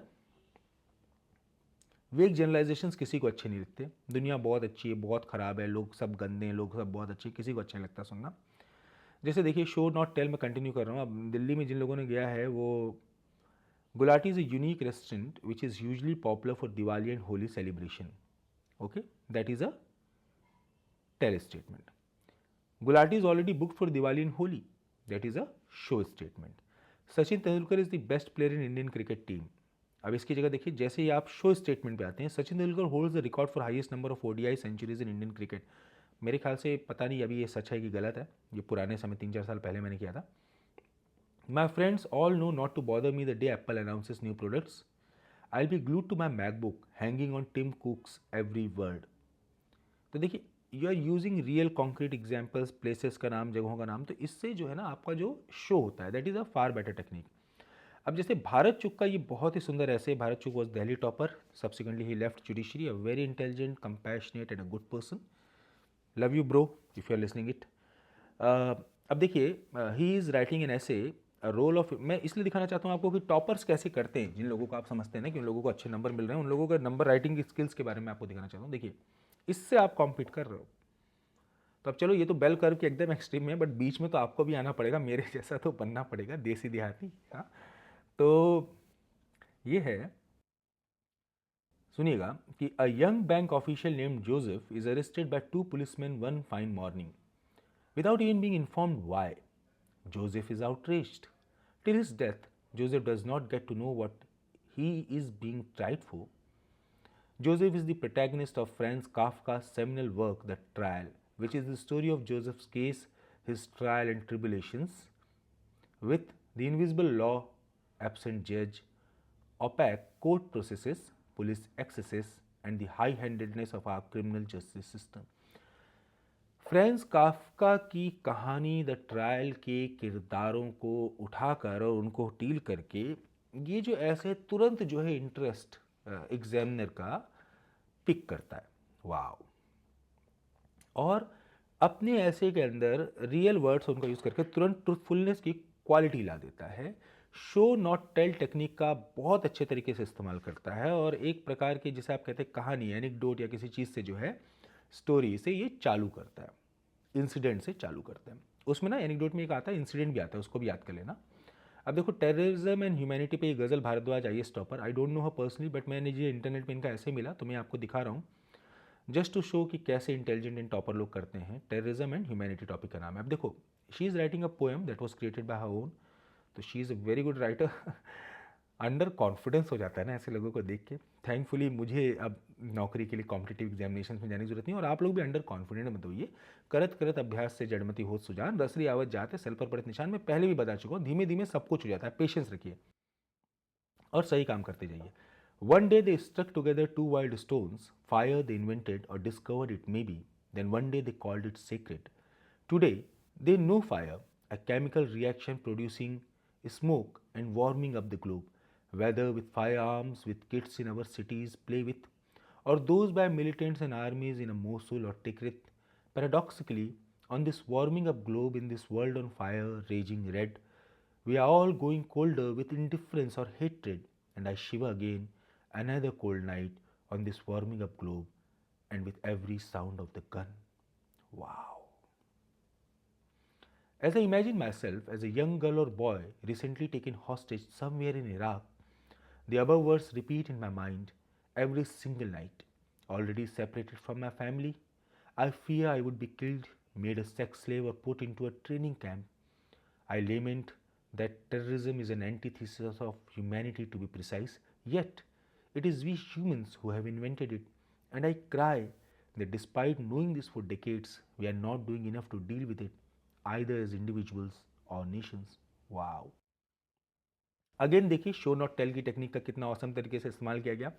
Concrete words Mosul, Tikrit, Iraq use किए गए. एक लड़की का एग्जाम्पल उठाया गया, उसके बारे में उसने बात की, और जैसी ये बात की क्या हुआ, हमारा तुरंत इंटरेस्ट कहानी के अंदर आ गया, है कि नहीं.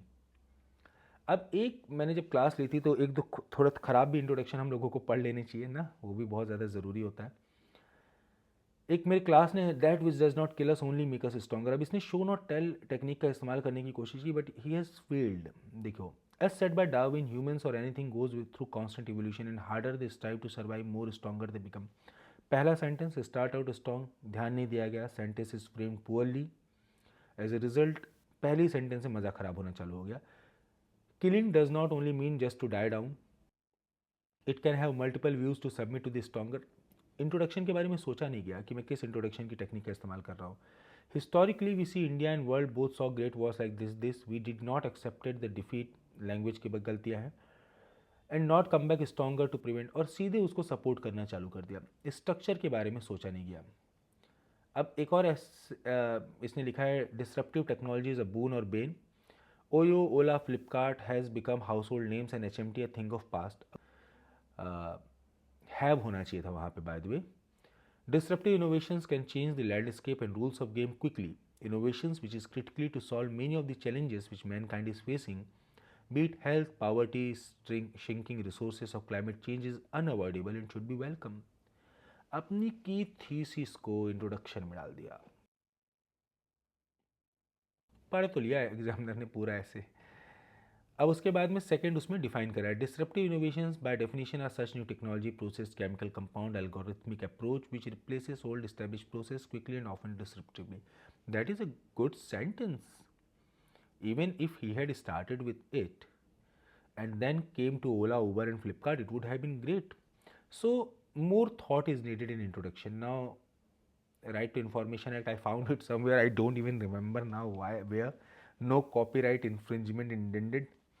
Right to information is a law enacted by the Parliament to provide or setting out the practical regime of right to information of citizens. It was passed by Parliament on 5th June 2005 and came in fully into force on 13th October 2005.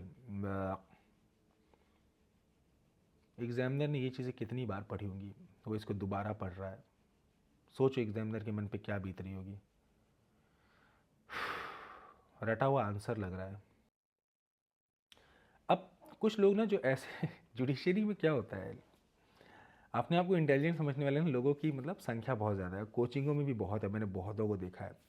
इन बंदों को ये लगता है कि दुनिया का जो सारा दिमाग है ना वो हमारे पास है, और अपनी इनके अंदर इतनी विनम्रता नहीं होती है खुद की गलतियों को देख कर समझ पाए. और खुद तो लग ही चुके हैं ये, और ये दूसरों की भी किस्मत को जो है ना मतलब उनका डंका बजाते रहते हैं. अब जैसे ये एक मेरे को किताब मिली, इनसाइड सोशियो लीगल ऐसे. अब इसके निबंध को देखिए, ये जो निबंध है ये टेररिज्म पे है. तो कितनी गंदी शुरुआत है. मैंने जितने भी प्रिंसिपल्स बताए हैं उन प्रिंसिपल्स का इसने एकदम ब्लेटेंट वायलेशन किया है. ISIS is growing at the pace of rabbits. Wow. Would you want this to be first sentence of your essay? A blatant, tepid sentence?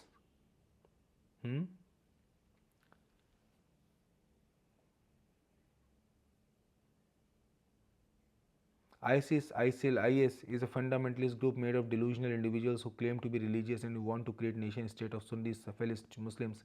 देखो, अपनी इन्फॉर्मेशन और इन्फॉर्मेशन को डालने पे जब गौर करता है इंसान ना, तो ये होता है, और ख़ासतौर पर अगर उसकी लैंग्वेज भी ख़राब हो.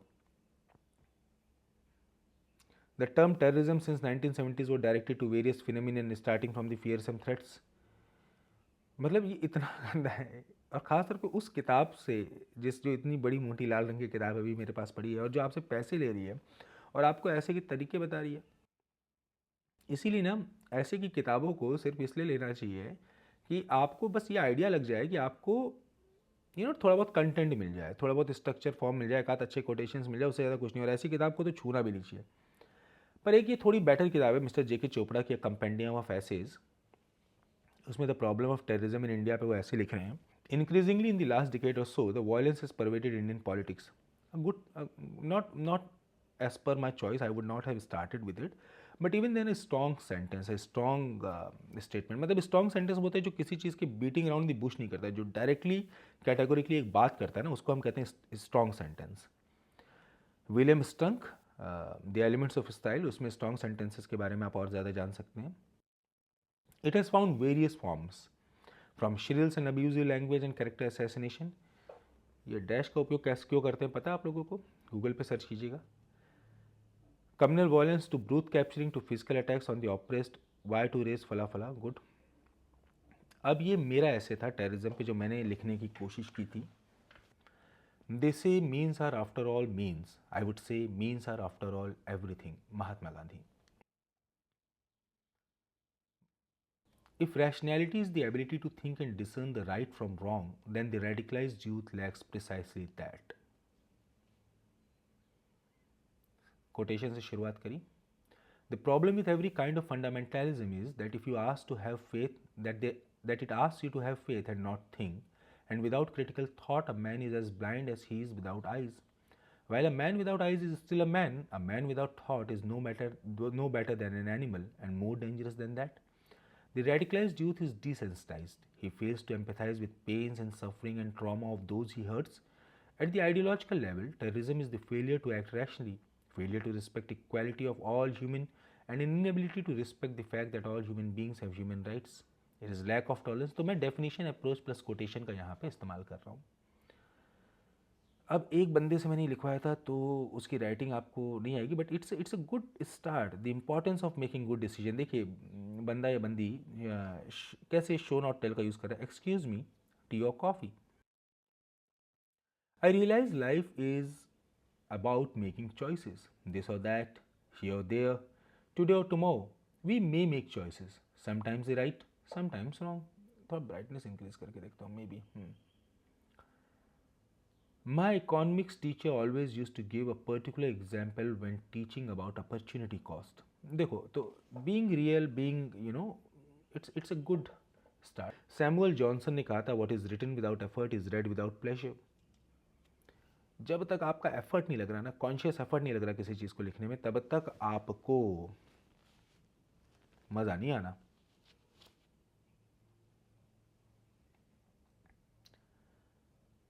जो बॉडी ऑफ द ऐसे होता है वो बेसिकली आपके आइडियाज़ का एक्सपोजिशन होता है. Two important words are organisation and ideas. मतलब ऑर्गेनाइज होना चाहिए और उसमें आपके आइडियाज़ होने चाहिए. हर आइडिया पहले आइडिया से कनेक्टेड होना चाहिए और it should be supported by devices. मतलब नेकेड नहीं होना चाहिए आइडिया को हमेशा किसी न किसी एग्जाम्पल से अपन को सपोर्ट करना है. जैसे description, comparison, exposition, narration, contrast, example, cause and effect and so on. Idea naked नहीं होना चाहिए. मैंने इसमें भी वेरिएशन होना चाहिए. पहले एग्जाम्पल लिख दिया, फिर उसका फैक्ट लिख दिया, फिर फैक्ट लिख दिया, फिर एग्जाम्पल लिख दिया. सोचना चाहिए हर पैराग्राफ से पहले. लॉजिकल एंड सिस्टमेटिक होना चाहिए. बॉडी डिवाइडेड होना चाहिए पैराग्राफ में. एक आइडिया एक पैराग्राफ में होना चाहिए. पैराग्राफ शॉर्ट होने चाहिए. आइडिया और सब आइडिया जिसको एक सेपरेट एग्जाम्पल होना चाहिए वो भी सेपरेट पैरा में होना चाहिए.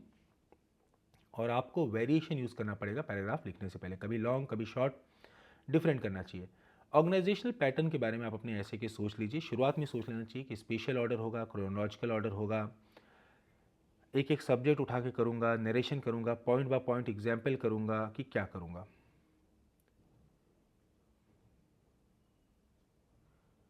Subject by subject and point by point are सबसे ज़्यादा कॉन्ट्रास्ट एंड कंपैरिजन में यूज़ होते हैं। आप दूसरा कैटेगराइज कर सकते हो चीज़ों को, आप हायरार्की यूज़ कर सकते हो, ए पॉइंट उसके नीचे बी पॉइंट फिर उसके नीचे सी पॉइंट, जैसा कि मैंने पहले यहाँ पे बता के रखा हुआ है। कॉज एंड इफेक्ट यूज़ कर सकते हो, मोस्ट इंपॉर्टेंट से लिस्ट इंपॉर्टेंस यूज़ करते हो, डिडक्शन एंड इंडक्शन यूज़ कर सकते हो। डिडक्शन क्या होता है, जिसमें आप जनरल से डिटेल्स पे जाते हैं, और इंडक्शन में आप एग्जाम्पल से पर्टिकुलर से जनरल में जाते हैं। अब हमने जैसा कि देख लिया ऑर्गेनाइजेशन और आइडिया सबसे इंपॉर्टेंट है, तो हर आइडिया बहुत ही इंपॉर्टेंट रोल आपके असर्शन में प्ले करता है। तो आपको जब एक आइडिया दिया है तो आपको ये सोचना है कि इस आइडिया को मैं कैसे हैमर करूंगा पैराग्राफ के अंदर, मतलब मैं ये एग्जाम्पल दूंगा, मैं ये बात बोलूंगा और इसको मैं इस तरीके से बोलूंगा। ये थोड़ा सा सोचना ज़रूरी है, अदरवाइज़ कभी भी पैराग्राफ अच्छे से निकल कर सामने नहीं आने वाला। आमतौर पर लोग उसको आधा अधूरा छोड़ देते हैं। हर पैराग्राफ एक आइडिया होना चाहिए, और उस आइडिया को आपको डेवलप करना चाहिए। आइडिया नेकेट नहीं होना चाहिए, उसके अंदर एक पर्टिकुलर एग्जाम्पल, नरेशन, एक्सपोजिशन, कहानी, मतलब किसी न किसी प्रकार से आर्गुमेंटेशन, किसी न किसी प्रकार से आपको अपने आइडिया को सपोर्ट करना चाहिए। ठीक है, हर पैराग्राफ लिखने से पहले ध्यान से सोचिए कि इसमें आप क्या कहने वाले हैं, सोचना बहुत ज़रूरी है। अब एक मैं आपको ट्रिक बताता हूँ। जब भी आप कोई अच्छा ऐसे देखेंगे ना, तो उसमें आपको हमेशा करेक्टर्स एंड ट्रांजिशंस का सीक्वेंस लगेगा, मतलब एक चीज़ दूसरे से फ्लो कर रही है, दूसरी पहले से फ्लो कर रही है, दैट काइंड ऑफ थिंग। तो जैसे ये कनेक्टिव टिश्यूज़ होते हैं, जैसे कौन से एग्जाम्पल, फॉर एग्जाम्पल आप देखिए इसको कि ये सेंटेंसेस को ज्वाइन करते हैं। तो एक लिंक मैंने आपको यहाँ पे दिया हुआ है, 40 useful words and phrases for top notch essays, Oxford Royal Academy, Oxford Royal. तो जैसे मैं सफारी में इसको ओपन करने की आपको कोशिश करके दिखाता हूँ। Safari can not open the page, no. तो ये मैंने आपको ओपन कर दिया। अब देखेंगे अगर आप इसको, तो जैसे in order to word use करना, in order to do this we should do that, in other words, to put it other way, that is to say, to that end. अब आप कोई भी ना एडिटोरियल उठा लो, कोई भी अच्छा ऐसे उठा लो, उसके अंदर ये जो ट्रांजिशनरी वर्ड्स हैं वो आपको मिलने ही मिलने वाले हैं। तो मैंने बोला मैं आपको सीधे लिंक ही दे देता हूँ, जिसको आप याद कर लेंगे, खासतौर पे मेरे जैसे बंदे जिनकी अंग्रेज़ी थोड़ी सी करत करत अभ्यास वाली है, उनके लिए। More over, further more, what's more, likewise, similarly. Important thing है कि इनकी वैरायटी यूज़ करनी चाहिए, एक ही चीज़ को बार बार यूज़ नहीं करना चाहिए। Another key thing to remember as well as, not only but also, coupled with, firstly, secondly, thirdly, not to mention, to say nothing of, contrast. However, on the other hand, having said that, by contrast in comparison, then again, that said, yet, despite this, with this in mind, provided that, in view of, in light of, nonetheless, nevertheless, notwithstanding, for instance, to give an illustration, significantly, notably, importantly, और last में, in conclusion, above all, persuasive, compelling, all things considered. ठीक, आया मज़ा? उन्हीं का कुछ कुछ मैंने यहाँ पे एग्जांपल दिया। जैसे कनेक्टर्स होते हैं जो नेचुरल होते हैं, and, but, nor, yet, for, firstly, secondly, thirdly, then, final, next, further move, move again, also, similarly, for example, for instance, to illustrate, on the other hand, nevertheless, conversely, instead, however. इन सब चीज़ों का use करने से आपके ऐसे के अंदर एक फ्लो आता है।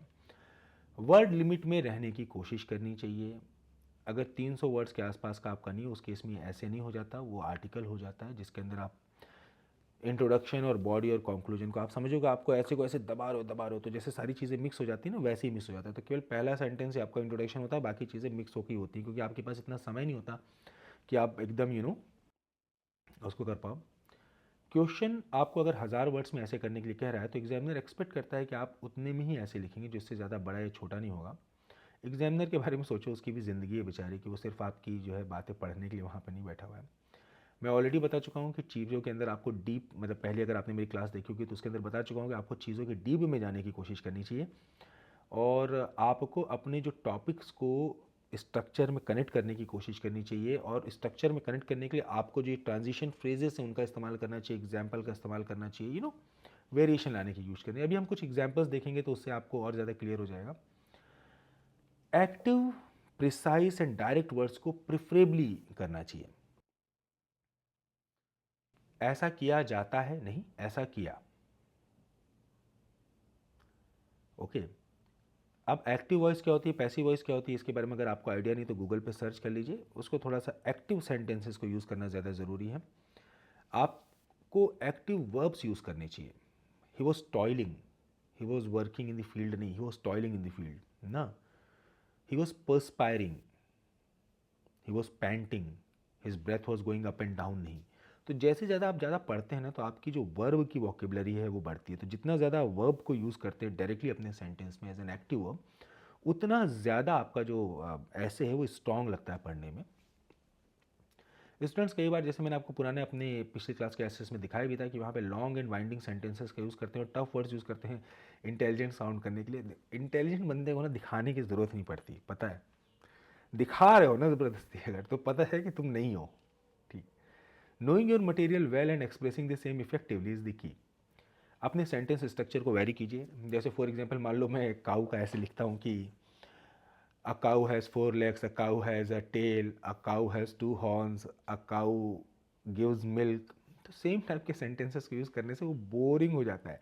शॉर्ट सेंटेंसेस को कंबाइन करने की कोशिश करने से मैं अच्छा लगता है। जैसे इसको अगर मैं इस तरीके से बोलता हूँ कि while a cow has four legs it has only to horns, तो इट साउंड्स बेटर गाइज ना, अच्छा लगता है। देखो दो सेंटेंसेस को मैंने कंबाइन कर दिया, एक सेंटेंस को मैंने इंट्रोडक्शन बना दिया दूसरे को। तो जब आप कुछ पढ़ रहे हैं तो उस पर सेंटेंस के स्ट्रक्चर पर ध्यान अगर दोगे ना तो आपको समझ में आने लग जाएंगी चीज़ें। It is not necessary the sentence must be simple, it is नहीं, it is necessary, it is not necessary that sentences should always be simple, direct and small. They can be complex but they should be legible and easy to follow ना। जैसे इसका एक तरीका क्या है, ये जो फैन बॉयज़ होता है ना, फॉर एंड नॉट बट ये और yet so, for getting the optimum results, comma, a person requires to work hard. So it's a compound sentence, but it's a good sentence. If you want to get good results, comma, you should work hard. ये जो conjunctions हैं they can be use to combine independent clauses, जो कि आमतौर पर separate sentences में लिखे जा सकते हैं, बट कॉम्बिनेशन करके वेरिएशन आता है आपके उसमें और पढ़ने में ज़्यादा मज़ा आता है। लैंग्वेज सिंपल होनी चाहिए बट सिंपलिस्टिक नहीं होनी चाहिए। मतलब ये लगना चाहिए कि पढ़ा लिखा बंदा है, गधा नहीं है। अगर आप बहुत ज़्यादा टफ एंड कॉम्प्लिकेटेड वर्ड्स का ज़बरदस्ती यूज़ करते हो और खासतौर पे उन वर्ड्स का जिनका आप आम तौर पे अपने लिखने या उसमें यूज़ नहीं करते थे, तो आपका जो है ना अजीब सा लगने लगता है। और बहुत ज़्यादा अगर सिंपल सिंपल सेंटेंसेस लिखने की कोशिश करते हो, जो हमको बच्चे सिखाते हैं छोटे सेंटेंस लिखो, सिंपल सेंटेंसेस लिखो, तो उसमें भी ये लगने लगता है कि यार इस बंदे को तो मतलब 8वीं तक की भी अंग्रेज़ी नहीं आती। इसीलिए थोड़ा बहुत पढ़कर मेहनत करके ना थोड़े से अच्छे सेंटेंसेस को लिखने की कोशिश करना ज़रूरी है। इंट्रोस्पेक्शन करो, अपने बारे में सोचो, पर्सनल क्रेडिबिलिटी देने की कोशिश करो। अपने बारे में नहीं लिख देना वहाँ पे, बट ऐसा लगना चाहिए कि that you deeply and emotionally feel about the topic, use sincerity and enthusiasm. तो अगर आपकी भाषा से वो टपक रहा है तो उससे सामने वाला भी प्रभावित होगा ही होगा। वो अगर भावना आपके अंदर है ना तो सामने वाले को भी दिखेगी दिखेगी। कुछ कॉमन क्वेश्चंस जैसे कि हेडिंग्स एंड सब हेडिंग्स अलाउ हैं क्या? अब देखो मुझे इसका ना कहीं कुछ खास आंसर नहीं मिला। मैंने इतना पढ़ाई की बट मुझको नहीं पता चल पाया कि हेडिंग्स अलाउड है कि नहीं, कहीं पे भी ऐसा कुछ वो नहीं है। हेडिंग्स का फ़ायदा क्या होता है कि एक तो आपको स्ट्रक्चर मिल जाता है, दूसरा अगर एग्जामिनर बोर हो रहा है और उसको लग रहा है कि यार मैं तो कुछ पढ़ूंगा नहीं, तो हेडिंग्स को वो पढ़ के ही उसको समझ में आ जाता है कि ऐसे पढ़ने लायक है। तो मेरा ये कहना है कि शायद मतलब जहाँ तक मैं समझता हूँ हेडिंग यूज़ कर सकते हैं, बट ये भाई रिस्क आप अपने उस पर लो। मैंने अपने उसमें हेडिंग्स यूज़ की हैं और मुझे अच्छे नंबर भी मिले, बट पता नहीं हेडिंग को बिना यूज़ किए और ज़्यादा मिल सकते नहीं मिल सकते। I had no idea, but I had used headings in my essays in UPSC and I had got quite good marks. तो उसमें हेडिंग्स ऐसी होनी चाहिए जो टॉपिक के बारे में कुछ अच्छे से कहें। They should be eye catchy, they should be like they should show your talent, something like that. Language and style बहुत बड़ा टॉपिक है, अभी के लिए किताब लिख लो इसको पढ़ने की भाई, अगर हो सके तो कोशिश कर लेना। पंक्चुएशन, कनेक्टर्स एंड ट्रांजिशंस का यूज़ करना चाहिए। मैंने आपको advance English grammar Cambridge university press की और इंटरमीडिएट इंग्लिश ग्रामर भी बहुत ज़रूरी है और 40 useful phrases for top notch essays, उसका पहले मैंने आपको लिंक बताया था, पॉज करके उसको देख लो। क्लिशेज एंड ऑफेंसिव लैंग्वेज यूज़ नहीं करना चाहिए, ठीक है। हम अपना घर तो साफ रखते हैं, हम अपना समाज क्यों नहीं साफ रखते, ये क्लिशे है। क्लिशे जो होता है ना, जो मतलब हम टिपिकल अपने चाचा मामाओं से सुनते हैं, जो चीज़ें खट से हमारे दिमाग में आ जाती है, मौसी फूफा उनसे जो सुनते रहते हैं ना, उन चीज़ों को नहीं लिखना चाहिए यार ऐसे में, मतलब बहुत बहुत नुकसान करते हैं। एकदम इंप्रेशन ख़त्म हो जाता है, एकदम ये क्या लिख रहा है ये बंदा, मतलब इंटेलिजेंस का लेवल ख़त्म होने लगता है। जैसे corruption is rape of Indian economy कहना एक बंदे ने लिखा था इस ऐसे में, it is very offensive, rape is an offensive word, it should not be use lightly. हमको लगता है कि हम ऐसे उसकी एग्जामिनर के अंदर आत्मा को झकझोर देंगे, एग्जामिनर एकदम शॉक हो जाएगा। वो शॉक नहीं होगा, वो आपको शॉक कर देगा नंबर देख के। तो प्लीज़ ये वाली गलती मत करना।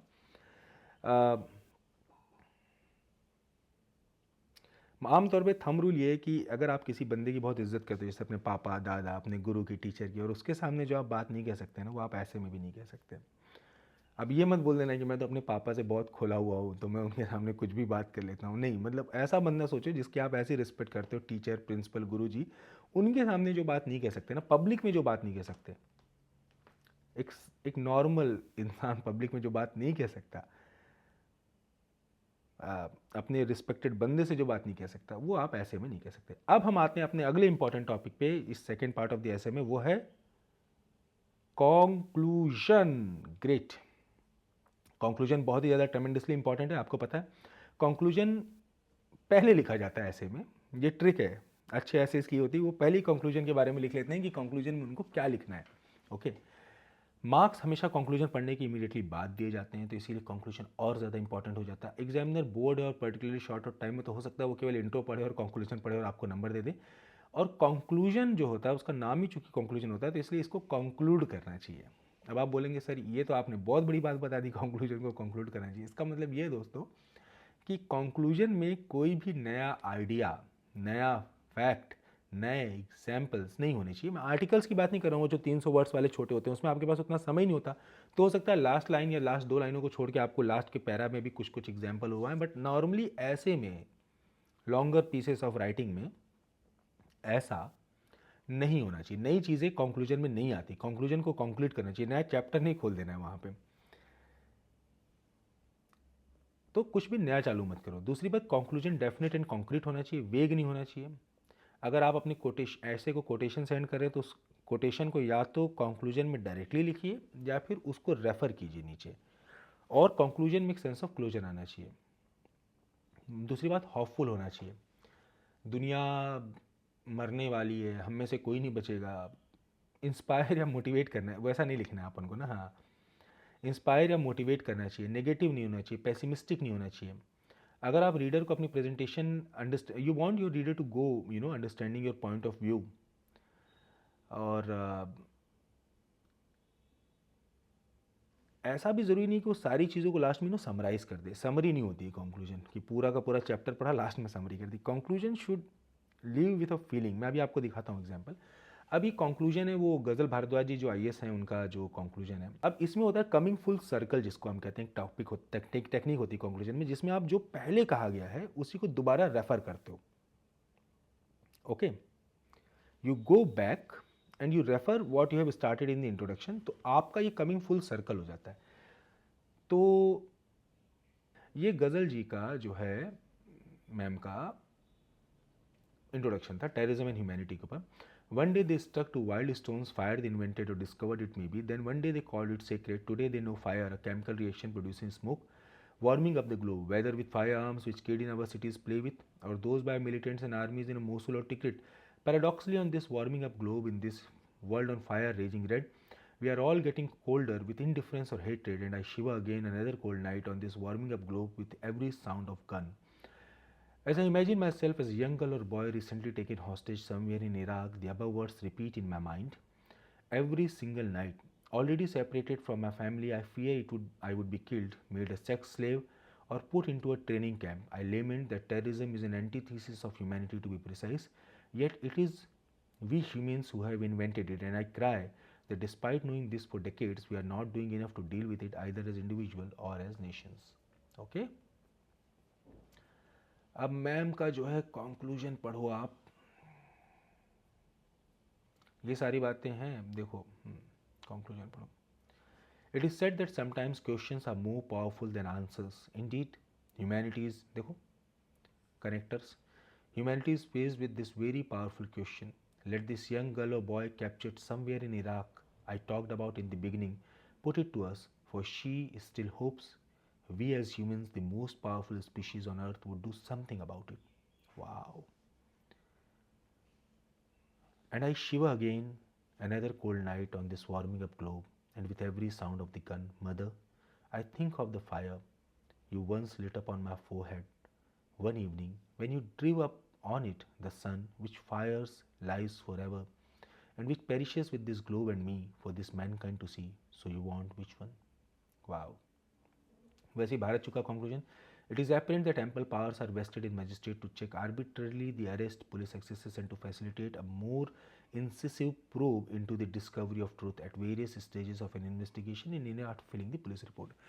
तो भारत यहाँ पे ये कहना चाहते हैं कि जो कंक्लूजन में ये बताना चाह रहे हैं कि मजिस्ट्रेट के पास में ऐसा इनिशिएटिव होता है और उसको यूज़ भी करना चाहिए ताकि criminal justice system fairness and justice पे बेस्ड हो। ये उनका कुल मिला के कंक्लूजन है।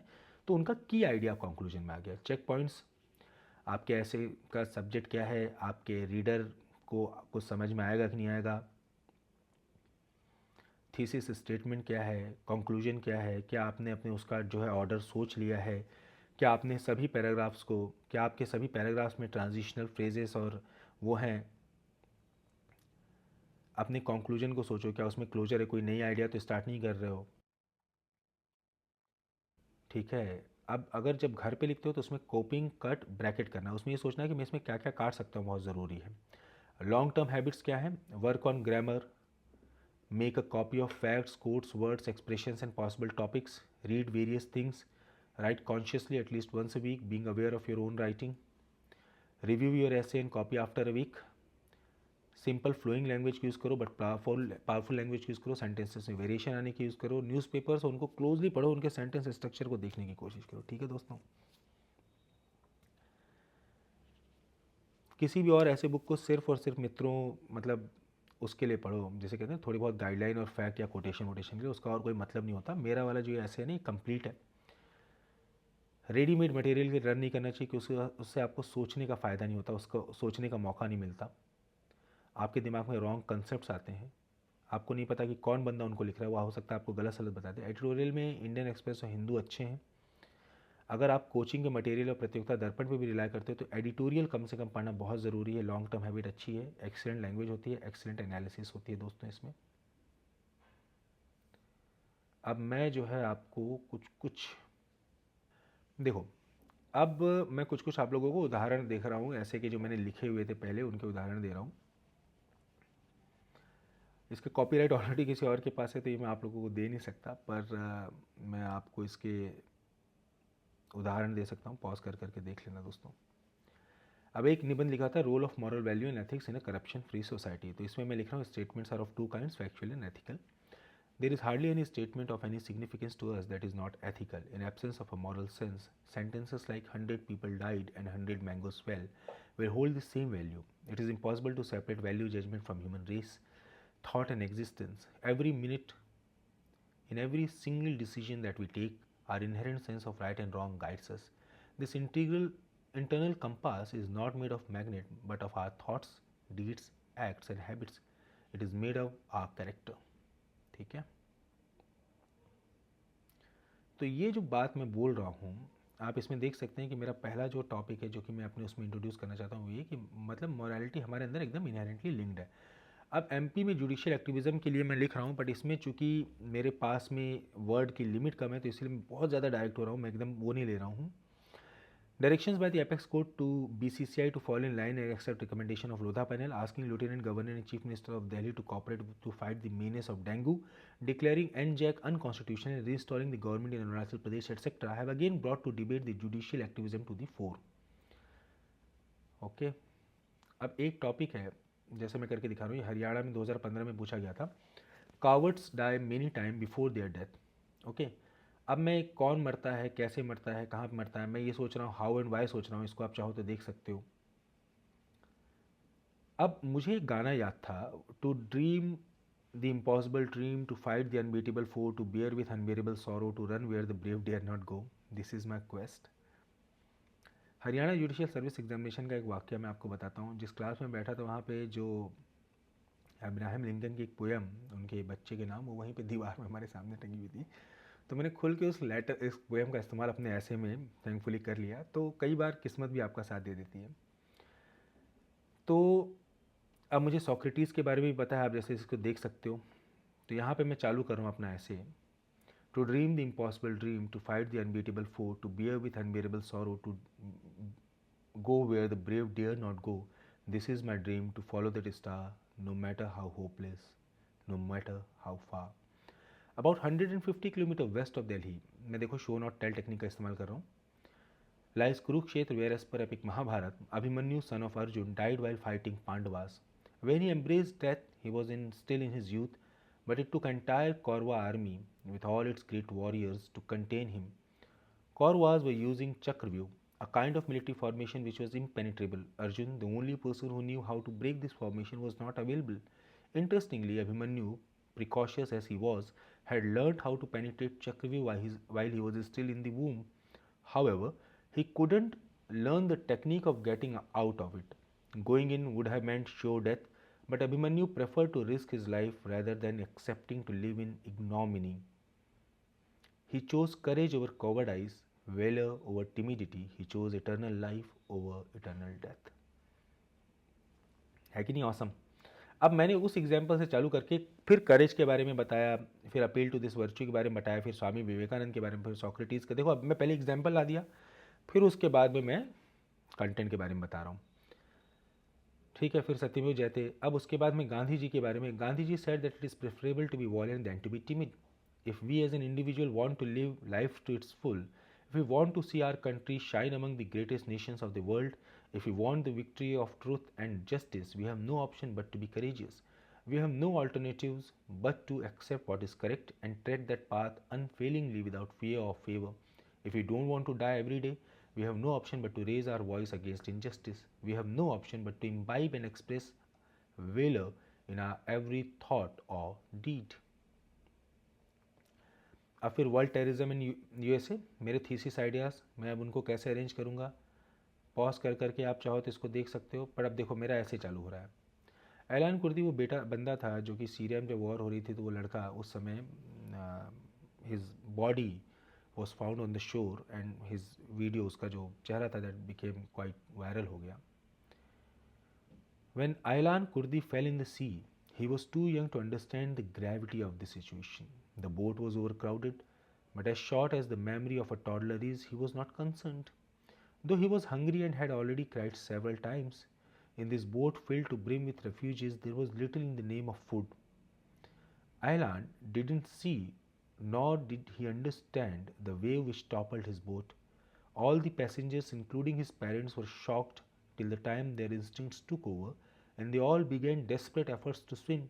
Sea was too turbulent to swim. 60 people, including Aylan, his brother and mother, died that day. They were all running from Syria, once their homeland, ruled by a despot, but at least peaceful. Today Syria burns. Its fire have already consumed about 5 lakh. Many more have been crippled, and many others have finally found peace in the depths of Mediterranean Ocean. तो जैसे आप देख सकते हैं कि इसमें मैं show not tell technique का इस्तेमाल करके कर रहा हूँ, ठीक है, ओके। अब यहाँ पे देखिए यूएसए के बारे में टॉपिक बड़ा ट्रिकी है, बट मैं वहाँ पे लास्ट में, one can only hope that future governments of USA would bring these policies to their logical culmination. The world can not survive having just one super power, provided the same is world can survive होना चाहिए वहाँ पे. The world can survive having just one super power provided the same is just. मतलब अगर एक ही super power है तो उसको अपने अंदर जस्टिस और बाकी ऐसे कैरेक्टर्स को इम्बाइब करना पड़ेगा. अब देखो यहाँ पे मैं हेडिंग्स का इस्तेमाल कर रहा हूँ. डिसरप्टिव इनोवेशंस एंड टेक्नोलॉजीज अ बून और main. I still remember the advertisement of Baygon spray on Doordarshan. Almost every household had one of those bulky sprayers which had to be pushed and filled manually. Every once in a while, there was suicides by drinking Baygon. There have been so many things that have changed in the course of my small life. Cathode ray tubes are all but gone. Those brick-shaped mobiles which made us so excited then are a things of past. Bulky vacuum cleaners. तो मैं यहाँ पे फिर से show not tales का इस्तेमाल कर रहा हूँ. My economics teachers once pointed out that competition rarely kills, it is the innovation that kills. These things that I so fondly remember with a diffused sense of nostalgia were all created and eventually destroyed by the technology. अब देखो, disruption is real, pain is not the complete picture, pain can be lessened. ठीक, ये तीन मेरे headings हैं और वो headings मेरी पैराग्राफ्स के ऊपर हैं और आप देखते हो मैंने हेडिंग्स इस तरीके की बनाई है जो कि मतलब थोड़ा सा इंटरेस्ट क्रिएट कर रहे हैं।